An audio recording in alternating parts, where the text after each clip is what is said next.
November 30th, 1989. And my husband was already sleeping. And I got into bed, and because I'm a Christian, I say a prayer to myself mentally. And so that's what I did. I prepared as usual to go to sleep. I said my prayers in my mind, and I felt a strange presence in the room. Two girlfriends and myself were out running around 2 o'clock in the morning, out in the country, spying on one of her boyfriends. And this was in November of '77. I remembered seeing a light dancing around the sky and kind of laughingly joking with my friend saying, "Oh, look, the UFO." And the girlfriend driving thought it was funny, and we giggled, and the other girl got really scared in the back seat, and so we were laughing at that too. Kind of obnoxious 17-year-old, you know. Well, then the light started getting closer, and we all started kind of getting the creeps because it was acting stranger, and we were feeling really weird. And the girl in the back seat just went bananas, and she like dove into the floorboard screaming and hollering. And I remember the car slowing down. I remember she slowed the car down, and we rolled our windows down to look out and get a good look at this thing. And then it was fuzzy for me for a while after that, what I remembered, except for driving home, you know, and suddenly realizing it's 4:34 in the morning. She looks down, her girl driving looks down and watching and goes, "Oh my God, it's 4 o'clock in the morning, you know, time flies when you're having fun." Kind of snotty-like. But and I remembered more later about that night. We were driving, looking at the light, and then this thing, this huge black craft, like swoops down in front of the car, and I see all this. It's like the car is enveloped in black, you know, and I can't see out or anything. It feels as if I'm being pulled out of the car by my legs, and then I eventually remembered being on an odd kind of table where the bottom dropped out and the legs went up, and feeling this something hard and cold going up inside of me. And I woke up in the middle of the night, immediately aware because there seemed to be something very wrong, and I opened my eyes, and I was in a little round room, and there were these strange figures around me. One with a big head and big black eyes, and others that were small and blue, moving very quickly. And I kept trying to keep waking up because I couldn't believe they could be real. And how had I gotten there? It seemed like a nightmare from which I couldn't awaken, is what it seemed like. And I struggled with it for a few seconds, and then when I still could not wake up and I began to feel that I was awake, I started to scream because I was really frightened. And at that point they turned on a machine that had a sort of soothing sounding voice but very electronic, and it kept saying, "What can we do to help you stop screaming?" First of all, an abduction can happen to one person or 2 or 3. I've got cases involving 7 people at once. But let's say first a nighttime visitation, which is very typical. Let's say a man and woman are asleep, and the man wakes up. He doesn't know why he's wakened up, and realizes that he's paralyzed and absolutely cannot move. And he is quite terrified, doesn't know what's happening, cannot alert his wife, who seems totally oblivious, sound asleep. We use the term switched off. At some point he becomes aware of a figure in the room, or several figures. Either they approach the bed or they're standing by the window or whatnot. He next finds himself levitating off the bed. He will find himself then floating usually towards the window. Let's say it's a closed window, and he and the small figures float through the closed window. This is not an out-of-body experience. If he looks back to the bed, if he can see back to the bed, he's not in the bed. He's gone. He floats out the window, and there's usually outside some kind of intense light, which functions as some sort of tractor beam or whatever we want to call it, and the person and the figures are floated up into the craft. He floats up into the craft, usually through an opening in the bottom, and finds himself very often immediately on a table without his clothes. Very few people remember the act of either disrobing or being disrobed. He's on a table, and a series of medical procedures, quasi-medical procedures, then are undertaken. They end up very often focusing on the genitals. If it's a male, very often some kind of instrument is placed around the penis. Very often at that point, either painfully or through some kind of induced climax, a sperm sample is taken. Very often, probes are inserted in the nostril or ear. There are a series of other procedures that happen very frequently. Sometimes nerve centers are stimulated and various muscle groups will move. We don't know why any of this happens. The person can be shown some things, very often can be shown a small child or a baby. Even men are shown these strange hybrid offsprings, and then eventually the person is returned the same way he came back to bed, often dropped from a certain height onto the bed, still not disturbing the wife, and immediately goes to sleep. In the morning, wakes up, has no idea what happened. Is this a dream? Very often we'll find his pajamas on the floor next to the bed, doesn't remember having taken them off. Very often he will notice pain or odd sensation in a certain part of his body and finds a small mark. Now, that's a typical kind of nighttime visitation. We have hundreds and hundreds and hundreds of these cases. In 1991, Bud Hopkins and I decided to find out how many people have had abduction experiences in the United States at least. In order to do that, we went to a national polling organization, the Roper Institute, the Roper Poll, and we asked 6,000 Americans whether they had experiences that abductees say that they have had before they knew they were abductees, like traveling on the astral plane or seeing unusual lights in their room or having missing time episodes and things like that. We asked 10 questions. Ultimately, we found that 2% of the American people, at the very least, have had experiences that abductees have had before they knew they were abductees. Of course, each one has to be examined individually to see whether they've had abductions or not. But it's an awful lot of people, and it suggests that the phenomenon is extremely widespread everywhere.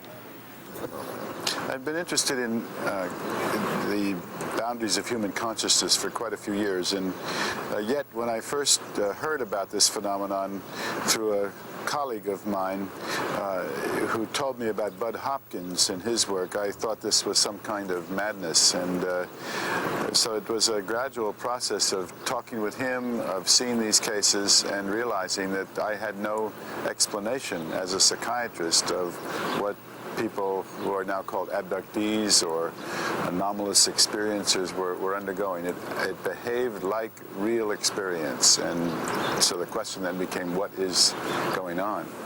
Because psychological or unconscious or inner experiences or past experiences which determine present experiences are very private. They differ among people enormously. If you're having a symptomatic expression which is about something that happened to you as a child, or if you have been abused, or if you're having dreams, or if you're having some kind of fantasy, this will be very personal, very variable among individuals. You will not have a consistent, complex narrative which is similar from one person to another from beginning to end. The only thing that behaves like that is real experience. Something which is generated internally does not have that quality. Certain patterns began to emerge, and up until the time I started doing this work, I don't think people were paying attention to any particular sets of patterns as they emerged in the investigations that were underway. I got very interested in that issue. What were the similarities from case to case? Because that helped establish that we were dealing with some kind of rather definite, precise external phenomenon rather than just the complete range of human fantasy. If you've got patterns that are very tight, the idea of fantasy is probably very much weakened at that point. Abductees describe approximately 4 different types of aliens, although we have to be careful because oftentimes we get many different descriptions. But one of the great problems in hypnosis is identifying and describing aliens, because particularly in a first session of hypnosis, people tend to confabulate and they tend to say things that are not exactly true. So when everything is controlled for, we get about 4 different types of aliens. One is the standard sort of gray alien that everybody I think is familiar with now. Small, with thin arms, thin legs, thin body, big black eyes, no hair, no nose, no mouth, no ears. Then there's ones that look more insect-like, maybe like a praying mantis, ones that look more reptilian-like, and ones that look more human-like. In the end, it doesn't matter. They're all seen together, they're all doing the same thing, they're all working together, they're all pursuing the common goal, and therefore, for our purposes, they probably come from one place, and what we are looking at is a unified body of aliens all doing the same thing.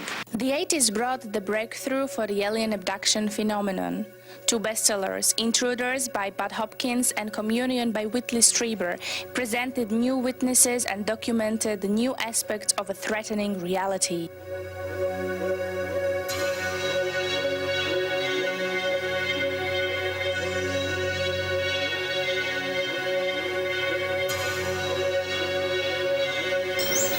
We didn't see the mark in the yard for like 2 or 3 days after the night of June 30th, 1983, when I had the experience of being in the garage hunting for what I thought was a burglar coming out of the garage, because all of a sudden my skin started feeling like I was on fire, like I was burning, and had to get out of there, and being hit in the chest by a bolt of lightning, for lack of anything better to describe it like. And then seeing the silhouettes of small figures about 4 feet or so tall moving in the yard, 6 of them, and moving towards a small or sort of egg-shaped like craft. And the next morning when I got up, after this was all over with, my eyes were swollen shut. I was taken to the emergency room of the hospital, who sent me directly to an ophthalmologist, I guess, an eye specialist, who basically accused me of looking into the arc of a welder's torch and somehow frying my eyes. Give me a lot of medication, drops, and cream to put in it. It took a couple weeks for it to heal up. Then we saw the mark in the yard, and the very first thing that I remember, when I looked at that mark in the yard, the very, very first thing I remember is suddenly seeing these 2 black eyes sort of superimposed over the mark in the yard, and it stunned me. And my mother was talking about, oh, that's where our UFO landed, laughing about it, you know. And then I started thinking about Hopkins' book, Missing Time. But in that circular area, all the grass was killed, and the ground the soil was fused into a kind of rock-like hardness. There was, something like a 40-foot long, a little bit longer than that, straight swath away from that landing area, where again the soil was cooked and the grass was killed. Now, this is, of course, something that was very mysterious, because the soil was very moist. There had been a lot of rain, but this soil was so dry it cracked open and, as I said, fused to an almost rock-like hardness. We've tried to duplicate that effect in the laboratory, taking control soil, and we can't do it. We don't know what kind of energy affected that soil. But at any rate, we know from her recollections where the UFO sat, and that's where the ground was fused, so you have a very powerful kind of physical evidence supporting her account. On top of which, the UFO, when it took off, evidently created a tremendous flash, which was seen by a neighbor in exactly the spot where she remembered it having been sitting. And as it flew over the neighbor's house, all of the lights went out in the neighbor's house. She heard a roaring sound. She was absolutely terrified. The lights all came back on again without tripping any circuit breakers. that mark in the yard it's just healed up in the last few years. It remained there for 5 years, very visible. Snow melted off of it. Water ran over it. You can still feel it, even though you can no longer see where it is. When you walk on the yard, you can still feel where it is because the ground is still very much firmer than the rest of the yard.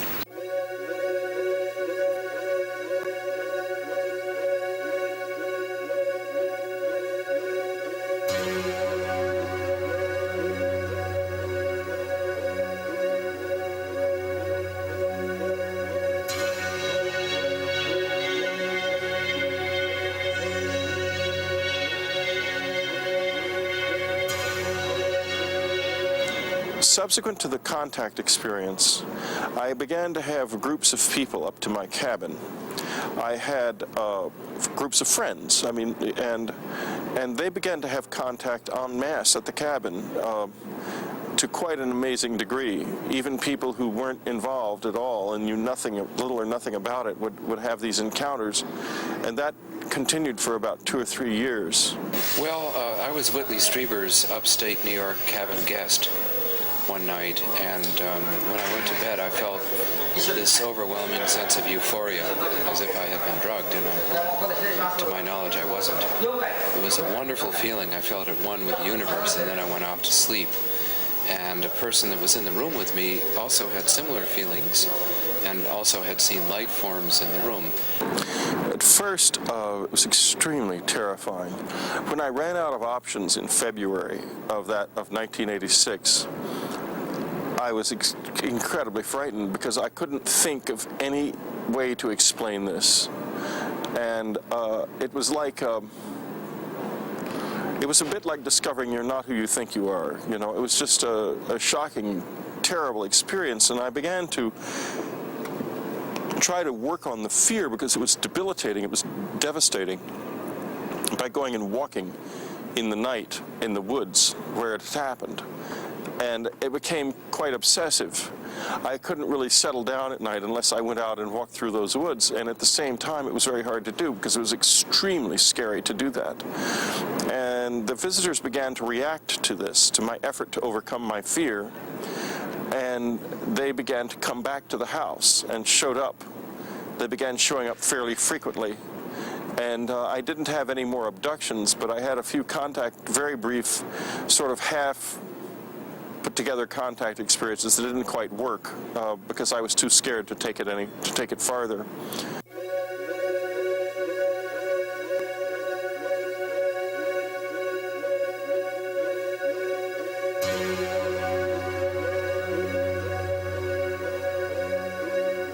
I tried to wake my husband.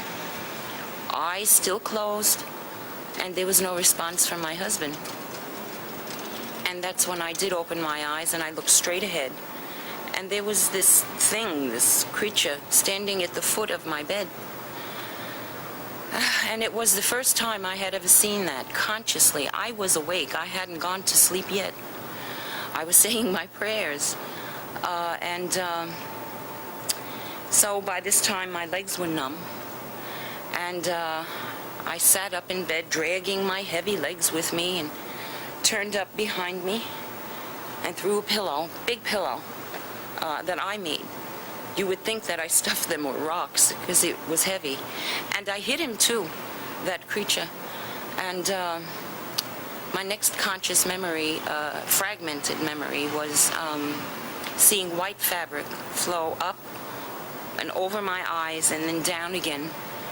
And then I felt something, perhaps little fists or maybe an instrument, pounding on my back. And that was all I remembered. And then my next conscious memory was that of falling into my bed. I could have fallen anywhere from 2 inches up or 2 feet up or whatever, but I was conscious and I felt myself fall into bed. Well, I was contacted by 2 of the witnesses by letter, and they found out about the 3rd witness a little later on, and then ultimately the 4th witness, I received a letter from her and have dealt with her on a personal basis. There's a 5th witness who I dealt with earlier who had seen the UFO from another point of view. She had not seen the figures floating in the air, but she had seen the UFO at exactly that hour on that night. So there are obviously many other witnesses. And essentially from some distance, it's about a quarter of a mile, she saw this very large ship above the building. And this occurred after the motor died in her car, and the car stopped, and the lights went out in the car and on the bridge, and on the bridge roadway. And several other cars also stopped with their lights out. No one knew what was happening to the cars, why everybody's automobiles were stopping. And she looked to her right and saw this enormous object, very, very brightly lit above a building. And then blue-white light came out from the bottom of it, and she, at that point, saw these figures. She didn't know what they were at that time. They looked like balls. They were people rolled up in a kind of fetal position, came popping out of the window 12 stories off the ground. And they all unfolded at once, and then were taken up quickly into the craft, this whole thing taking roughly about 12 seconds.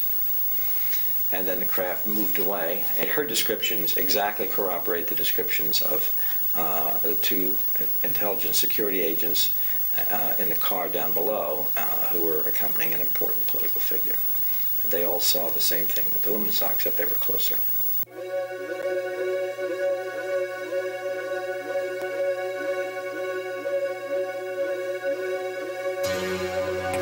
I think you have to remember that this is a phenomenon that is not only just stories that people tell. There's a very strong physical component that is related to this, that everybody is involved with. For example, when people say they're abducted, they're physically missing from their normal environment. They're not there. Nobody's ever found anybody who has been abducted.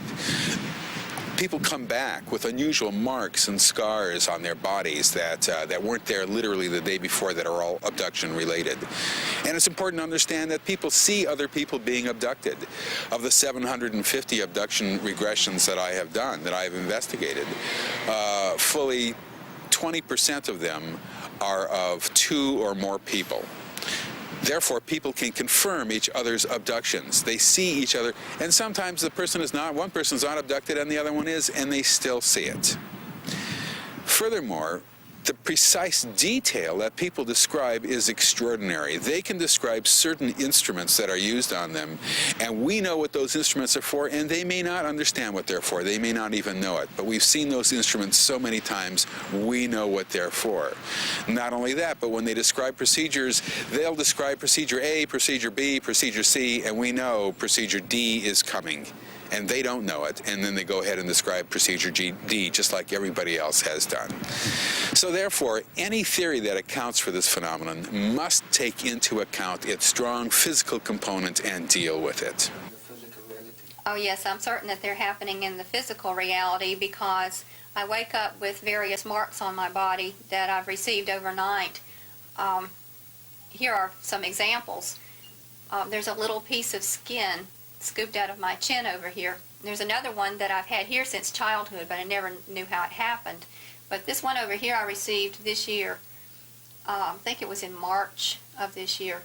I just woke up with a little piece of skin missing out of my face.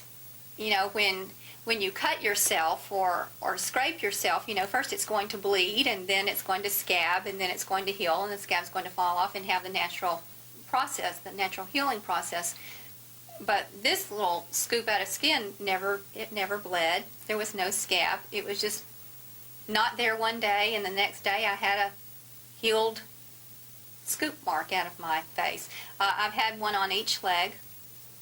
I woke up one day and discovered a tiny little scar up here at the hairline that had not been there before. I woke up with various types of other marks on my body. For instance, back in January and February of this year, I discovered on my back 2 circular marks that looked like punctures in the form of a circle, like 7 punctures in a circle and one in the middle. But the ultimate evidence for the physical reality of alien abductions were strange implants left in the witness's body.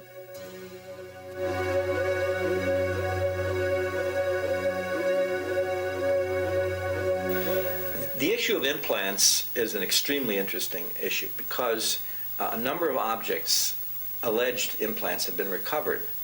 And they vary in size and shape, and they seem to have come from odd places. From, in one case, the underside of the penis, in another case, the nasal cavity, and so on.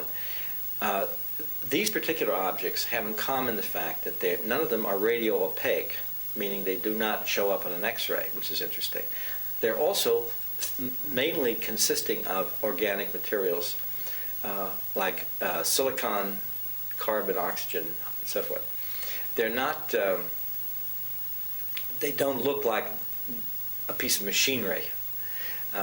We don't know really what these things are. It's very difficult to get the scientists who have studied these things to go out on a limb and say there's no way that this object could have been produced on Earth. No scientist wants to be forced to try to prove a negative. But yet none of these things should have been found in the places they were found in the human body. We have no idea of their function either. We have some speculative guesses. But, and we have some X-ray pictures and some MRI photographs of mysterious objects in place. Abduction researcher Daryl Sings investigated several of those alleged alien implants.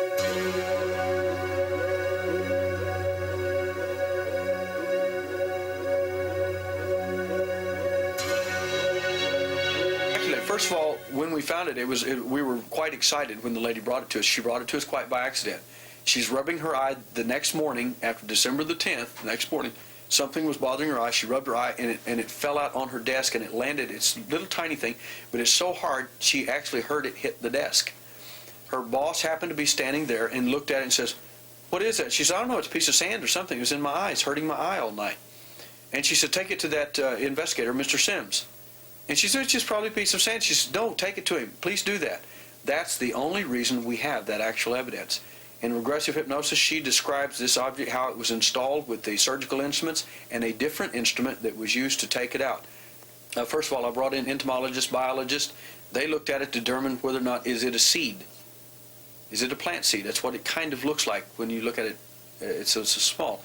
And I brought in entomologists to see if it was an insect egg. Of course, I knew, I'd already looked at the object, I knew that was not the case, but I wanted that verified by people who, these are postdoctorate students.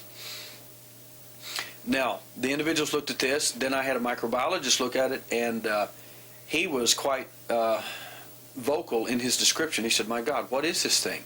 He said, "It looks like hard plastic on the outside, it looks like an egg on the outside with the end of it open, with packing material on the inside." He said, "Like something was housed inside this.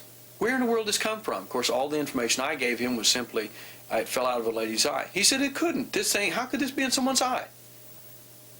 What is this thing?" I said, I really can't tell you any more about it. That's all. Later, I took it then to the, to have work done on this with the electron microscope. What we found is rare traces of beryllium and titanium, which tends to show up in UFO type related material, as well as other things. But those were the things that were kind of interesting that showed up in this object. Started in this by meeting a researcher in Texas by the name of Daryl Sims, who had been investigating the alien abduction phenomena for some 27 years. He got me interested by showing me a set of x-rays of a foot which contained two metallic objects, and I offered to remove them. By the time that case was set for removal, another case had come up and were recorded, as well as the beginning of a long set of metallurgical findings. To date, we've done 6 different procedures, the results of which we have 3 that are similar as far as objects, and the other 3 are similar. We have the, let's say, the metallic and the non-metallic. The metallic objects vary in shapes and are covered with a dark gray, dense membrane that you can't cut through with a surgical blade. The other 3 were small, BB-sized balls that were grayish white in color. and they are not calcium. We've had one analyzed, and it's a multitude of different elements. The biological findings include the tissue surrounding the area, which shows no evidence of an inflammatory response, which is virtually humanly impossible, and a large amount of nerve proprioceptors, all from areas of tissue where they don't belong. And after these two people were taken back to Houston, I took the implants with me. Dr. Lear did the pathology, so there was a good chain of evidence on the objects. He sent off the pathology, and from two separate pathologists, he found the following report. No signs of inflammatory response, either chronic or acute, and the wrong nerve cells present, nerve proprioceptors. Nerve proprioceptors are simply the nerve cells that you have on they're sense cells that you use on the outside of your skin for touch, for taste, touch and feelings, pressure, and this sort of thing. These were found in mass surrounding the alleged object, alleged implant inside the lady's feet and also in the man's hand. The two biological coverings surrounding these metal objects seem to be made possibly from the abductee's own surface skin. I think that there's a possibility that the scoop marks may suggest that the alien presence it is reasonable for me to believe that they could take the scoop from anyone and culture that and would literally have tissue for you anytime they wanted to wrap an implant with it and install it in your body, which would account for nerve tissue like nerve proprioceptors on the surface of the skin being wrapped around the object, but then how those nerve proprioceptors could reattach to other nerves inside the body, I have no idea. Because as soon as those objects were touched, now you got to realize this one lady is under hypnotic anesthesia and 2 local injections of carbocaine. You could have cut her leg off and she wouldn't have known it. As soon as those objects were touched, and it was the same case with the man, as soon as the object was touched, not taken out, touched, there was immediate violent reaction, which suggests that the objects were attached to a main nerve. The metallurgical analysis, after nearly $50,000 of research done on them to this date, so far shows us that the objects appear to be meteoric in origin. The reason they use the word appear is because the closest metals that they have found to these objects is the Windmanstatten structure meteorite and the Yaochung meteorite. Now these rare meteorites it could explain some of it, but the problem is in meteorites you have a nickel content of 6% or more iron in a meteorite. These do not contain that. So this has provided some kind of an anomaly for them. The so-called alien abductions or close encounters of the fourth kind made headlines and bestsellers in the USA, but it is not an exclusively American phenomenon. Indeed, we found events following the same or similar patterns all over the world.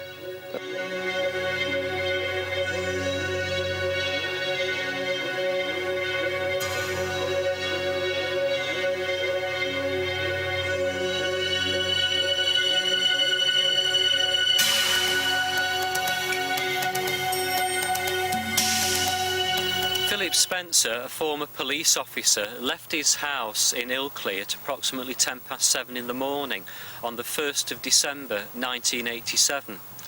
His intentions were to walk across the moor and visit a relative who lived in the village of East Morton on the far side.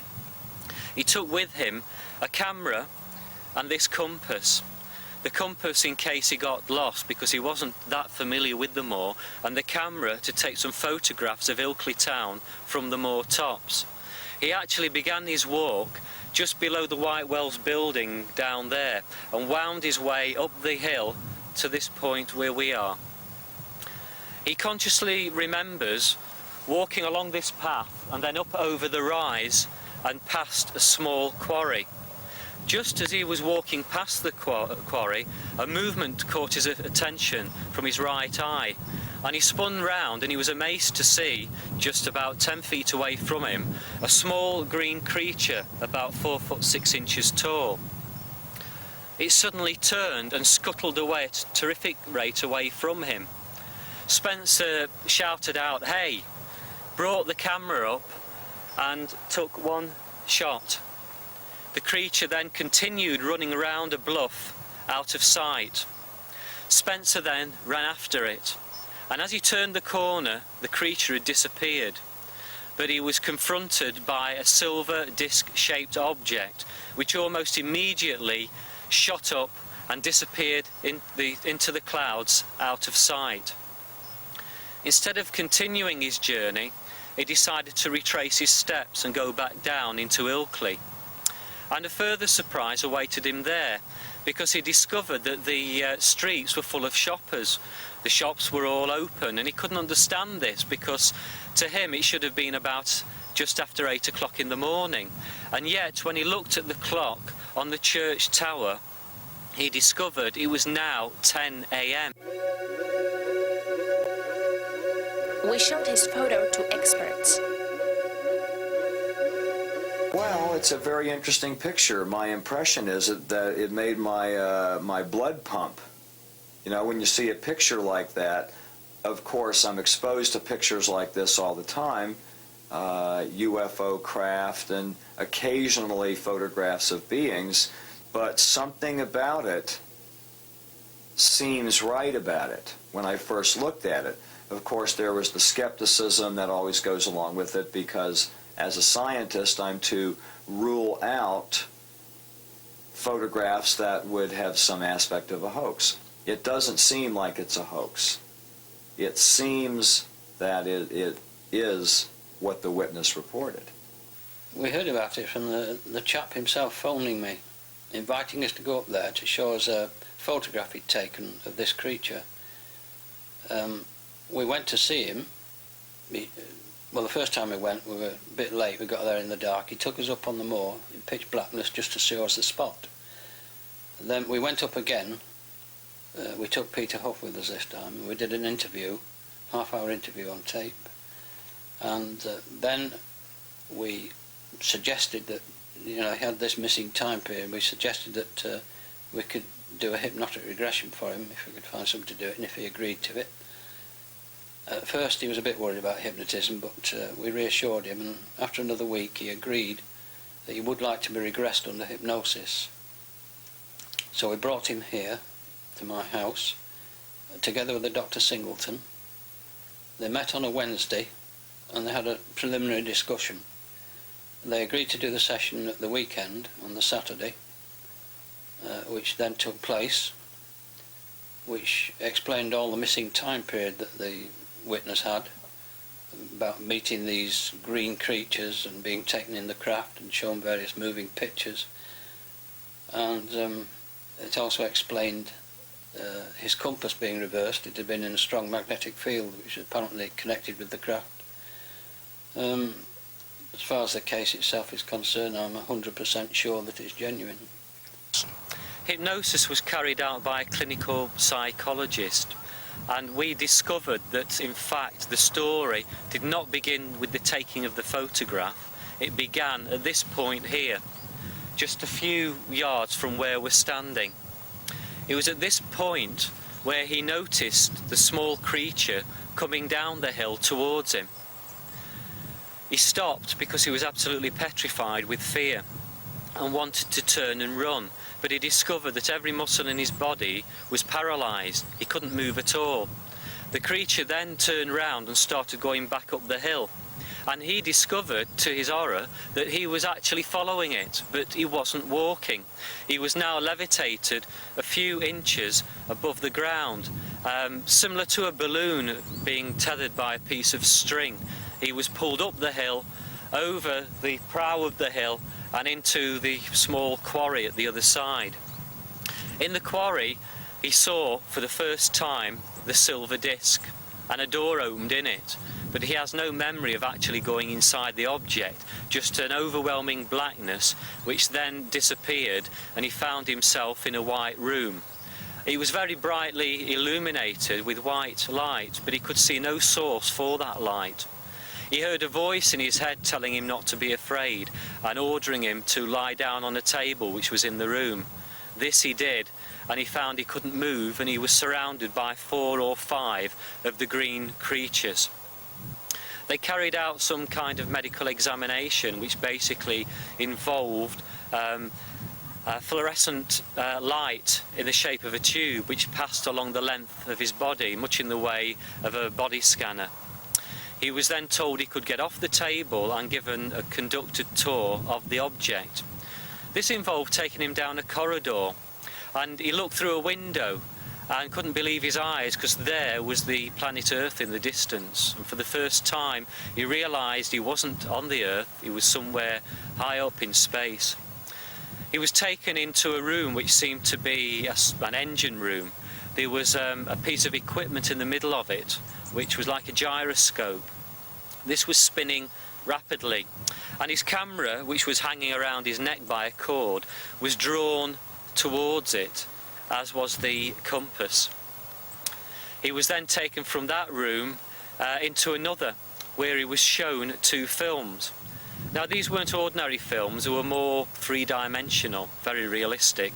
In the first film, he was shown the planet Earth, and he saw people starving, but made much, much worse. It was our own future, and there was a warning here that we had to get our act together as a species, otherwise this is what would happen.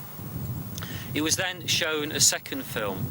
Now, I believe this was very personal, because neither under hypnosis nor consciously since will he discuss the details of this.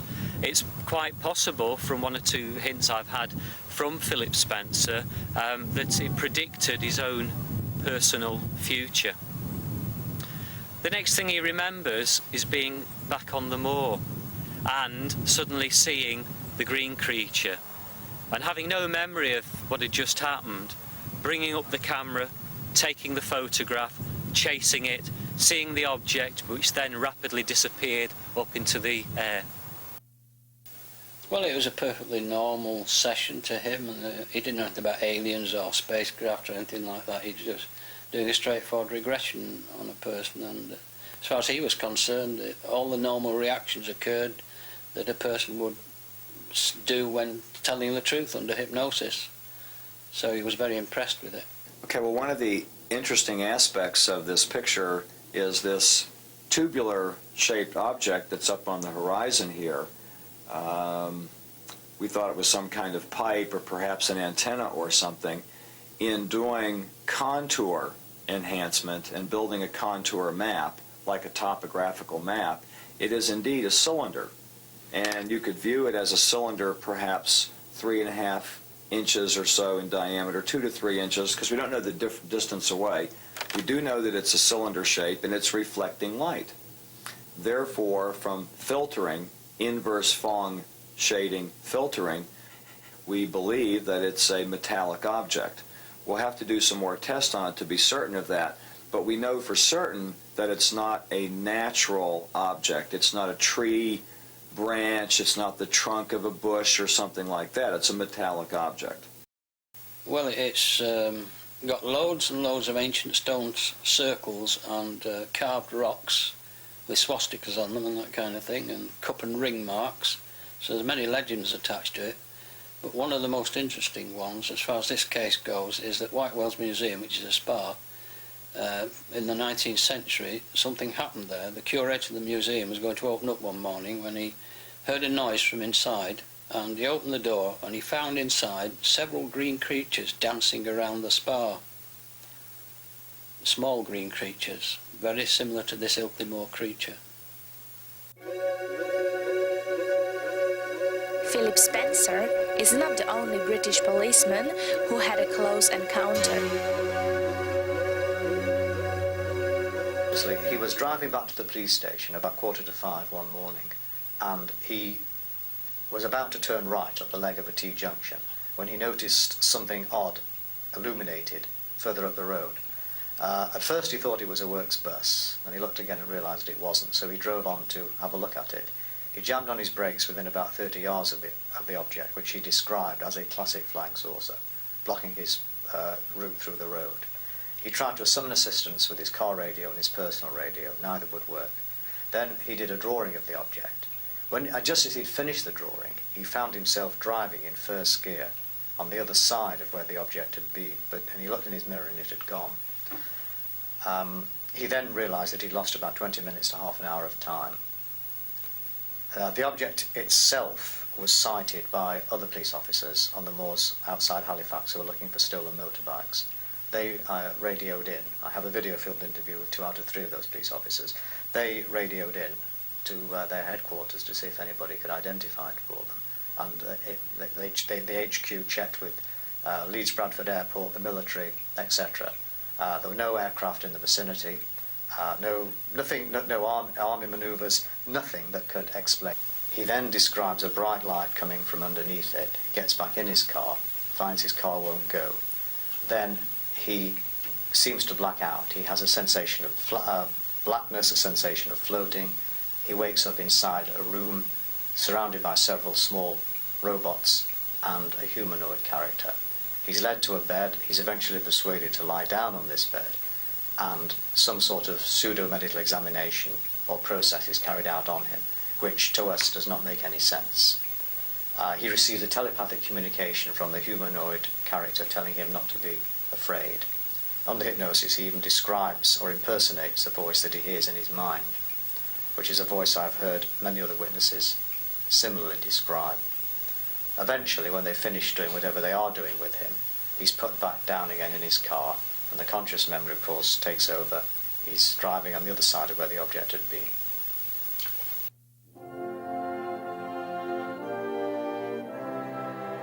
In London, England, we interviewed Nick Pope, the former official Ministry of Defense UFO expert. In this function, he had investigated several cases of alleged alien abduction.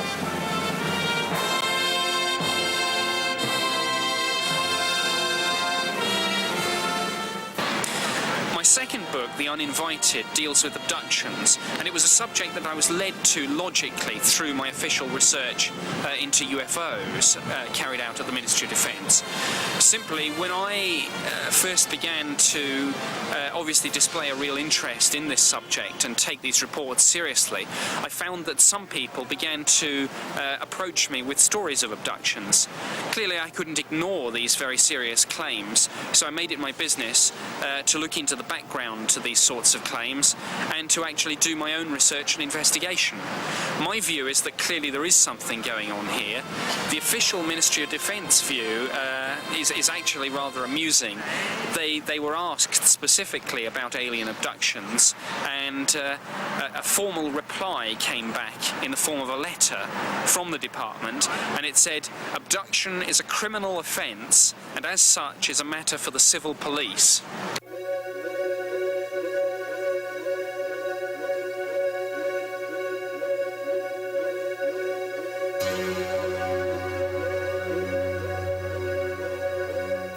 The most impressive experience I had is a full contact that happened to me in November 11th, 1981 at 10:30 p.m. in the south of France.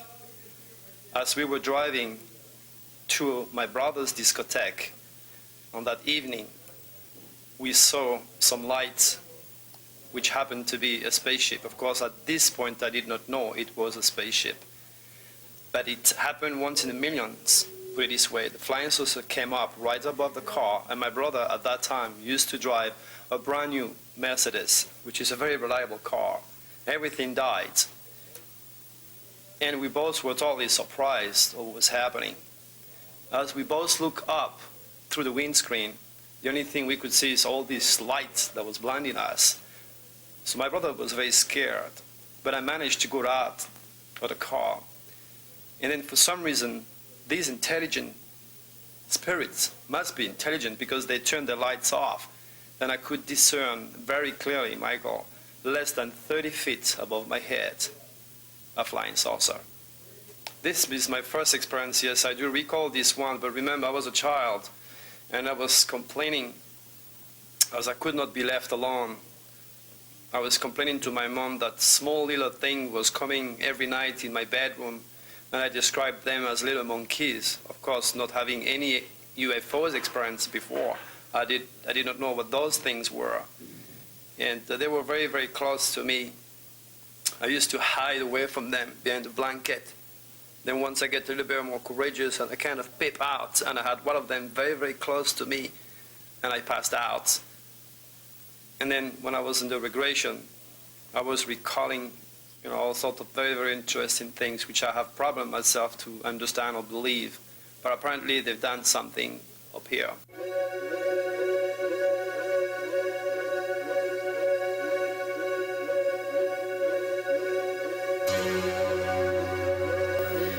Well, it was in '85 when I had actually invited them to come, because I had met an American Czechoslovakian doctor who said he was flying with UFOs. So I said, why don't you take me along?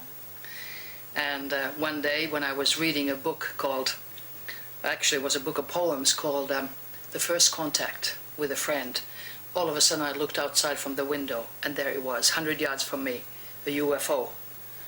And I went into total panic because I realized that I was dealing with something which I didn't understand. That very night later I found out I was abducted for the first time. And that changed my whole life. And all of a sudden I saw myself on a table being operated on. And I'm a medical doctor, so of course I was very interested in the technique. And the technique was very, very advanced in our comparison to our medical technique. It was laser beams, it was colors, and I couldn't understand what was being done. But I did understand something, that they, for instance, were implanting implants into my body, and I didn't know why. Now I know, when I have heard more about it, that these implants are for changing our vibrational level and for helping us in case of crisis, for storing information.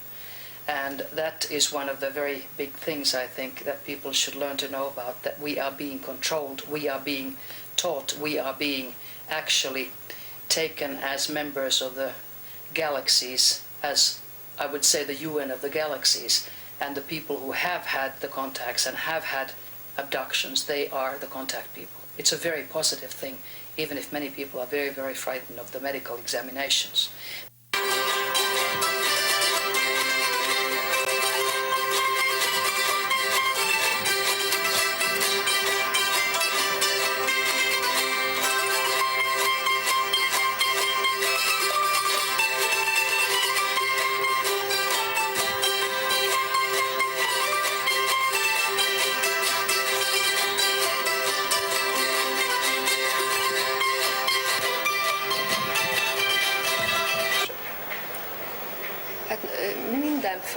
I made numerous regressions with people who, under hypnosis, remembered how they found themselves lying on a table surrounded by small grey humanoid extraterrestrials.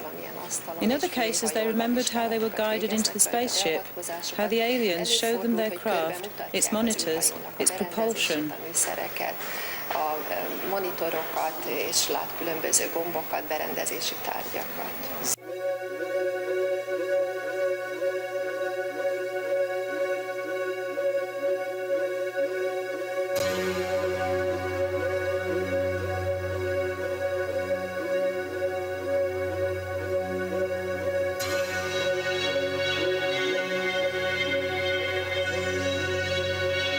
They look very different one from the other, and they look similar to others that are seen in other parts of the world. Let me explain. Let's say the greys, the EBs, that are so much, say, the fashion in the States. You only think of the greys in the United States. We have some of those, but sometimes with other characteristics.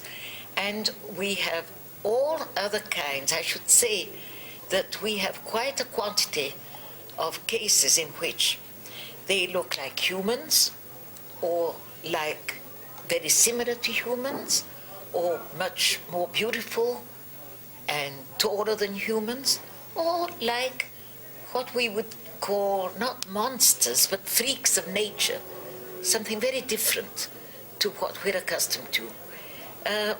That is a very intriguing aspect of the matter.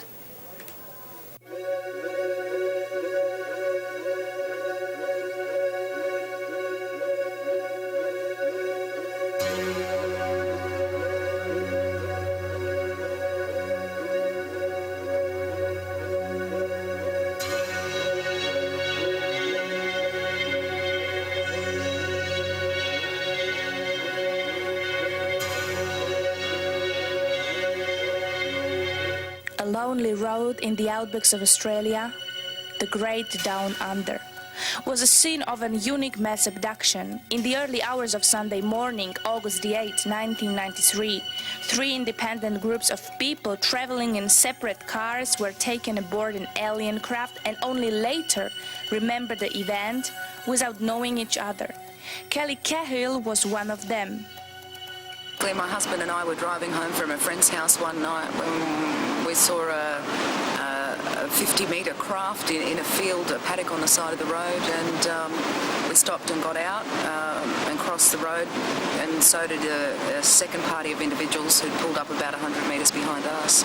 All I could remember was seeing a craft hovering in the air, which we'd encountered a couple of kilometres beforehand, and then just seeing a blinding light and remembering nothing except knowing that something had happened, because my heart was thumping and the adrenaline was pumping through my body, and all of a sudden I'm totally disorientated and relaxed in the car, and I didn't know what had gone on. It was like I'd had a blackout. Driving back past the same area, I just got this horrifying feeling in my stomach, and I just remembered everything that had happened when we'd stopped the car out on the field. But I had probably about 6 weeks where I couldn't remember anything, where I had this blank space. So I've still got some missing time. It's not all there, it's only the first 10 minutes.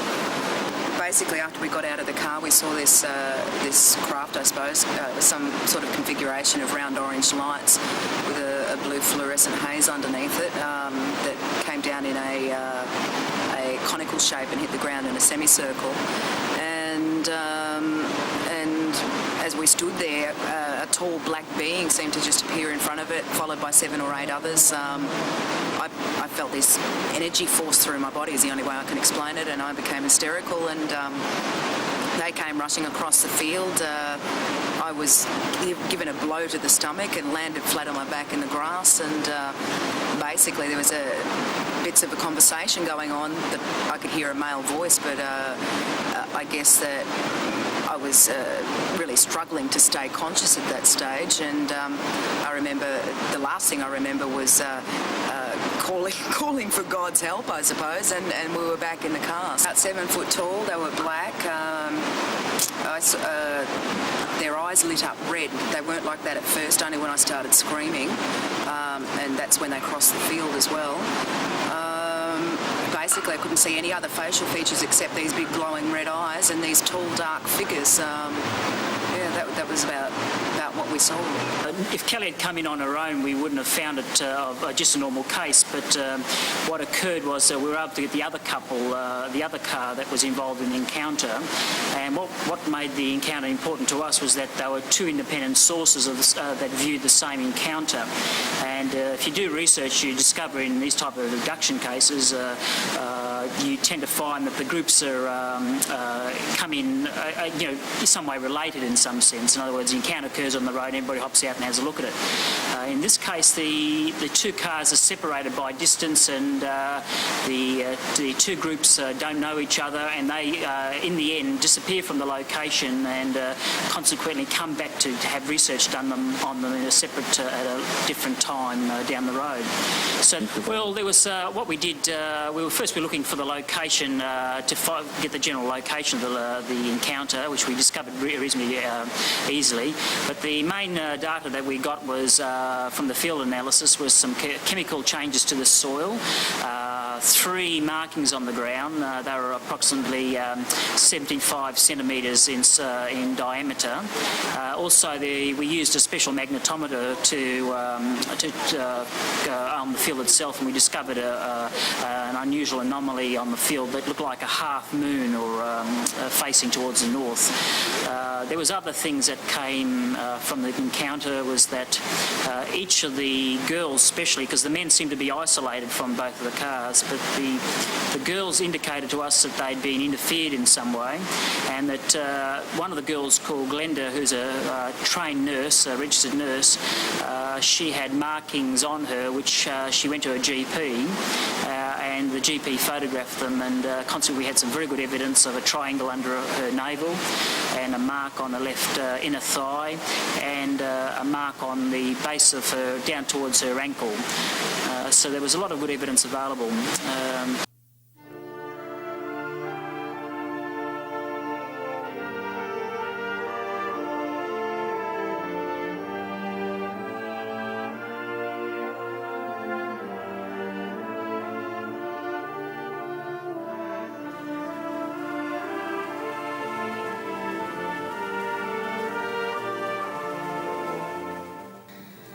is no exemption for these extraordinary encounters, not even Israel, the Holy Land.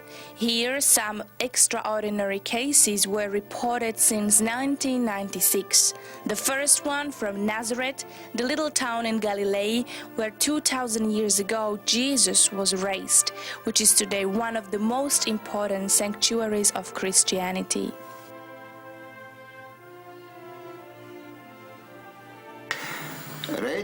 In the evening of September 15, I walked to the post office when some 400 meters from my home, I saw a huge round craft hovering only a few feet above me. It had 5 lights, each containing 3 smaller ones, red and brown and white. When I stood there and looked at the craft, I suddenly was lifted into it. I found myself surrounded by small creatures with stubby arms and tentacles coming out of them. One of them was a woman wearing a shiny green garment and a moon-shaped kind of helmet or hat. Then a larger creature appeared and the small ones gathered around it. It issued an order in a voice that sounded like a needle scratching across a record. And one of the smaller beings came closer to me and suddenly threw some kind of yellow powder at my upper body and face. That's all what I remember. I found myself on a sport ground of a school, just a few hundred meters from where I was taken. I was totally confused, but I decided to go to the police station and report what happened to me. I arrived at the police station a few minutes later, but when I looked at the clock, it was almost 11 p.m. When I went to the post office, it was just before the closure, about 7:55 p.m. משהו בצוואר, פה, בצדדים האלו, הרגשתי כאבים. אחר כך עוד פעם הזמינה מישהו אחר, הוא ניגש עליי, כאילו שירק על הפנים שלי כזה. אחרי גב שלי הרגשתי מישהו דחף אותי, אני נפלתי, זה היה בסטודיון. What made the incident especially interesting, he went to the police removed the yellow powder from his arm, from his elbow all the way to his wrist. It was analyzed at a Fula hospital. It was found to be composed of a compound just unknown to the analysts there. It was 55% aluminum, and after that we never got the results after that. It was very strange. The papers reported that the soil itself could not have been from Israel. There is no soil like this in Israel. And they said the composition was extremely strange. And then, since then, nothing. But again, we have physical evidence.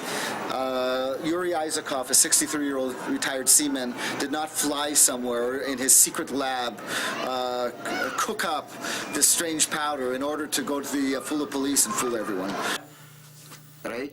The next day I felt very bad. I had burn marks on my arm and face, which itched horribly and burned so much when water touched them, but I was not able to take any bath or shower anymore until this very day. In December, one gonad became badly inflamed. Most of the time I'm in pain so badly that I cannot sleep anymore.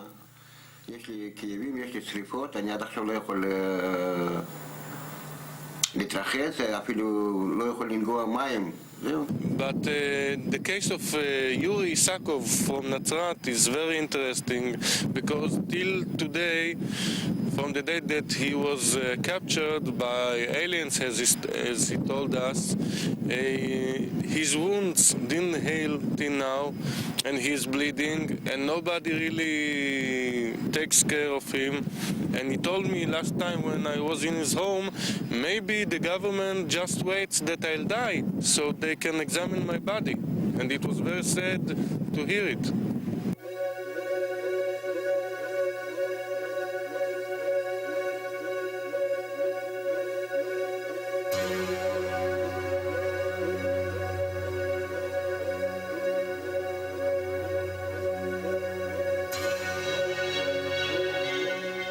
Indeed, international experts agree that the abduction phenomenon is global by nature, not only in Europe, Australia and Israel, but also in Africa and South America.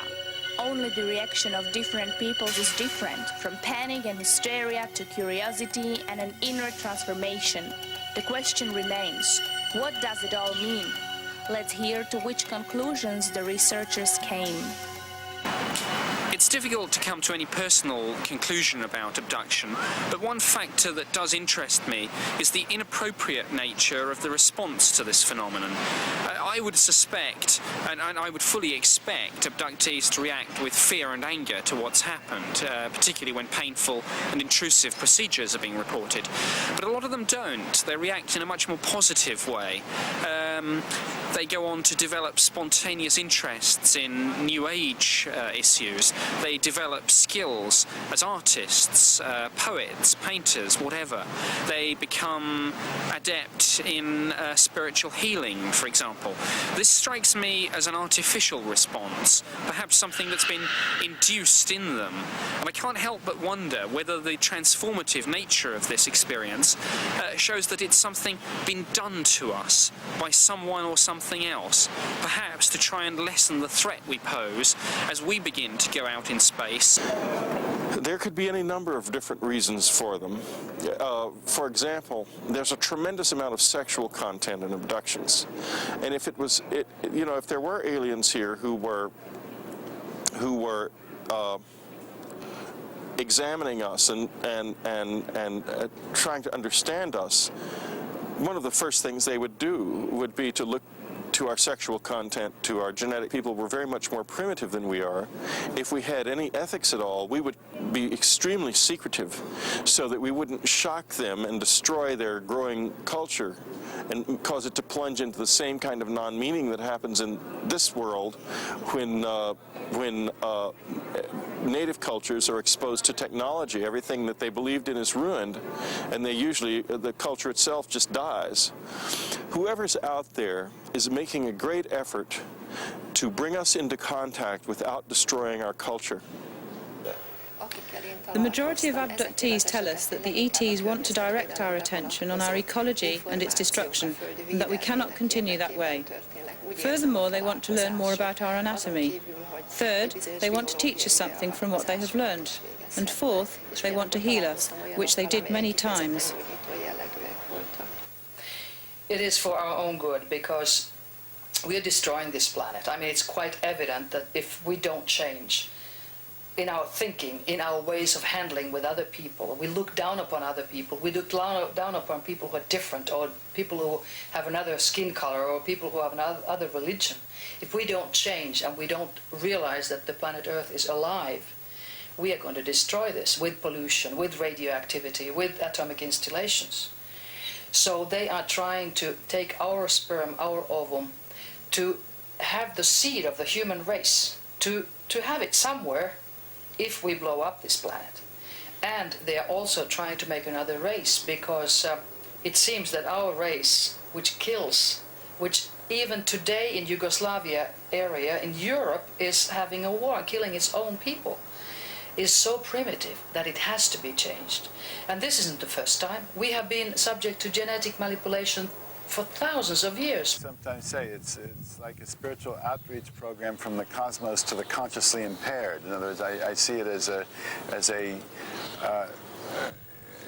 really an opportunity, an outreach phenomenon that can enable, through the hundreds of thousands, now millions of people that appear to be being reached by this, to open consciousness, to open us up once again to a universe that is filled with life, that is alive, that is intelligent, is not simply a lifeless energy, matter, vast tremendum, but which is divine and sacred and has all kinds of possibilities. But it does open us to the unknown, and I think we've always been living in mystery and the unknown, but this confronts us so vividly that I think we have to face a lot of anxiety about what it will be.